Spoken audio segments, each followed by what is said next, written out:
बरसात की काली रात में रामपुर गांव की पुरानी हवेली के पीछे बने सूखे कुएं से अचानक किसी औरत के रोने की आवाज गूंज उठी। गांव के लोग डर के मारे अपने दरवाजे बंद करने लगे, क्योंकि उन्हें पता था कि यह आवाज किसी इंसान की नहीं थी। कहते हैं उस हवेली में रहने वाली एक बहू ने सास के तानों और अपमान से तंग आकर अपनी जान दे दी थी, लेकिन उसकी आत्मा आज भी शांति नहीं पा सकी।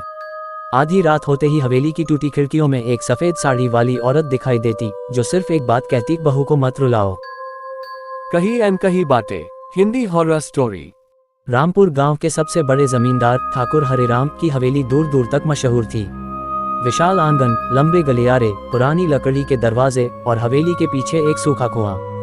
ठाकुर हरिराम का बेटा विक्रम शहर में नौकरी करता था। उसकी शादी पास के गांव की लड़की राधिका से हुई। राधिका बेहद सुंदर और शांत स्वभाव की लड़की थी। उसकी आंखों में एक नई जिंदगी के सपने थे। जब वह पहली बार दुल्हन बनकर हवेली में आई, पूरा गांव उसे देखने आया। लेकिन उस हवेली में एक चेहरा ऐसा था जिसकी आंखों में खुशी नहीं थी। वह थी उसकी सास सावित्री देवी। सावित्री देवी का स्वभाव बेहद कड़वा था। उन्हें हर बात में कमी निकालने की आदत थी।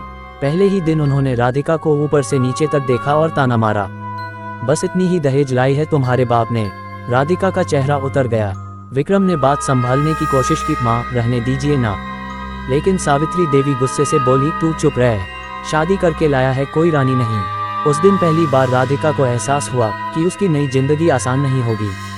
दिन गुजरने लगे। राधिका सुबह 4 बजे उठती, पूरा घर साफ करती, खाना बनाती, सबके कपड़े धोती, लेकिन फिर भी सावित्री देवी को उसमें सिर्फ गलतियां दिखती।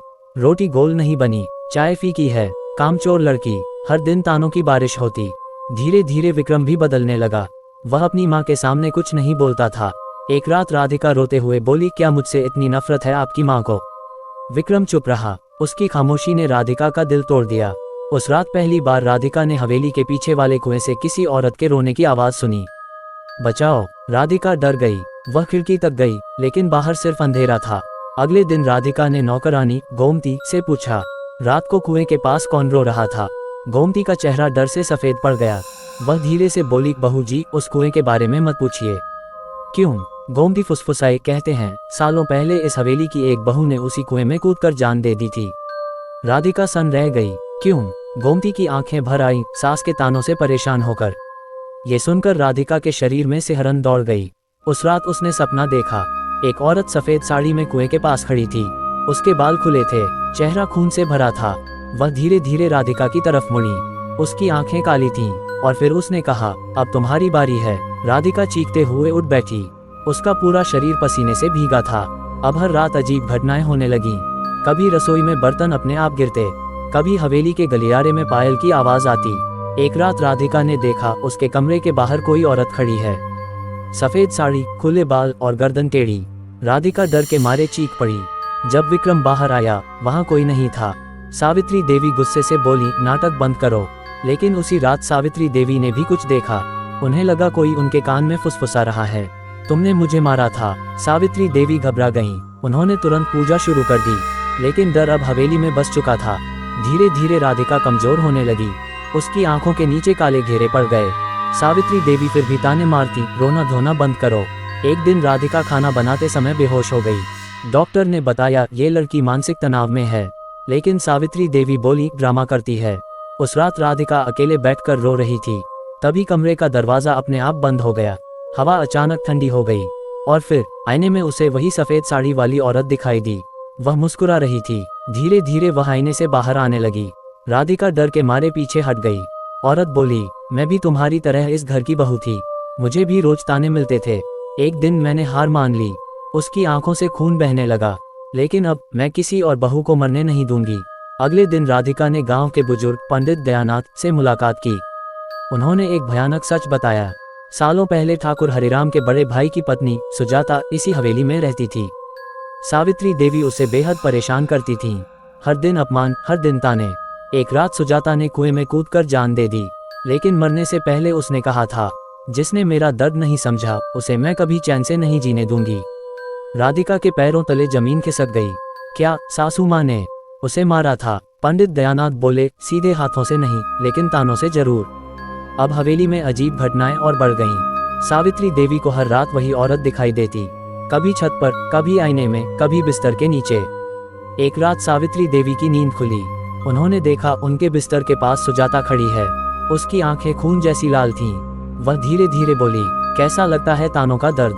सावित्री देवी डर से कांपने लगी। मुझे माफ कर दो। लेकिन सुजाता चीखी, जब मैं रोती थी तब तुम्हें दया नहीं आई। अचानक कमरे की सारी चीजें उड़ने लगीं। दीवारों पर खून से लिखा था, बहू भी इंसान होती है। एक रात भयंकर तूफान आया।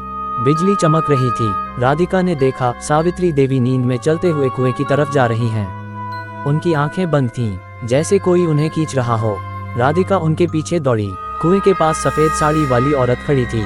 उसकी आवाज गूंजी, आज इंसाफ होगा। सावित्री देवी कुएं के किनारे पहुंच गईं। वे रोने लगी, मुझे बचा लो। राधिका समझ गई, अगर उसने कुछ नहीं किया तो सावित्री देवी मर जाएंगी। हालांकि सावित्री देवी ने उसे बहुत दुख दिया था, फिर भी राधिका ने उनका हाथ पकड़ लिया। वह जोर से बोली, नफरत से किसी को शांति नहीं मिलती। अचानक तेज हवा चलने लगी। सफेद साड़ी वाली आत्मा चीख उठी। उसकी आंखों से आंसू बहने लगे। धीरे धीरे उसका चेहरा शांत होने लगा और फिर वह हवा में गायब हो गई। उस रात के बाद सावित्री देवी पूरी तरह बदल गईं। उन्होंने पहली बार राधिका से कहा, मुझे माफ कर दो बहू। उनकी आंखों में आंसू थे। मैंने कभी नहीं सोचा था कि मेरे ताने किसी की जान ले सकते हैं। राधिका भी रोने लगी। हवेली का माहौल बदलने लगा। लेकिन कहानी अभी खत्म नहीं हुई थी, क्योंकि उसी रात हवेली के पीछे वाले कुएं से फिर आवाज आई, माँ। सावित्री देवी डर गईं। वे बाहर भागीं। कुएं के पास उन्हें एक छोटी लड़की दिखाई दी। सफेद कपड़ों में वह मुस्कुरा रही थी और फिर अचानक गायब हो गई। अगले दिन पंडित दयानाथ ने बताया, वह सुजाता की अजन्मी बेटी की आत्मा थी, जिसने कभी इस दुनिया को देखा ही नहीं। ये सुनकर सावित्री देवी फूट फूट कर रोने लगीं।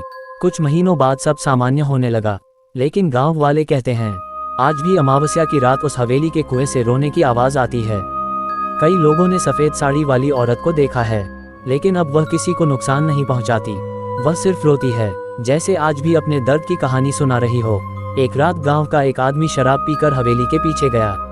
उसे लगा कोई औरत रो रही है। वह हंसते हुए बोला, भूत भूत कुछ नहीं होता। अचानक कुएं से एक हाथ बाहर निकला। उस आदमी की चीख पूरे गांव में गूंज गई। अगली सुबह वह आदमी पागलों की तरह सड़क पर भाग रहा था। वह सिर्फ एक ही बात बोल रहा था, बहू को मत रुलाओ, बहू को मत रुलाओ। उसके बाद वह कभी ठीक नहीं हुआ। हवेली की तीसरी मंजिल पर एक पुराना कमरा था। वह कमरा सालों से बंद पड़ा था। गांव वाले कहते थे वहीं सुजाता आखिरी बार जिंदा दिखाई दी थी। सावित्री देवी ने हमेशा उस कमरे के पास जाने से मना किया था। लेकिन एक दिन राधिका सफाई करते हुए तीसरी मंजिल तक पहुंच गई। वहां अचानक उसे किसी बच्चे के हंसने की आवाज सुनाई दी, ही ही ही। राधिका चौंक गई। पूरी मंजिल पर धूल जमी थी। कोई इंसान